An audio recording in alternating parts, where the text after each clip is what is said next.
Do you want to know how to set DuckDuckGo as a default browser? Then this video is for you.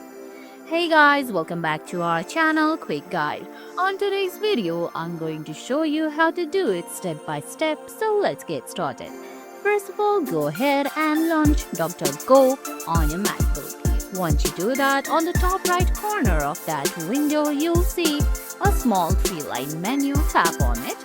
There, as a second option, you'll find Set DuckDuckGo as a default browser option. Tap on it. Now it's gonna ask if you want to change it. Just go ahead and select Use DuckDuckGo. Once you do that, you'll successfully set DuckDuckGo as a default browser on your MacBook. And guys, that's it. I hope you found this video helpful. If you did, please give it a thumbs up, leave a comment, subscribe to our channel and hit that bell icon. See you in the next video.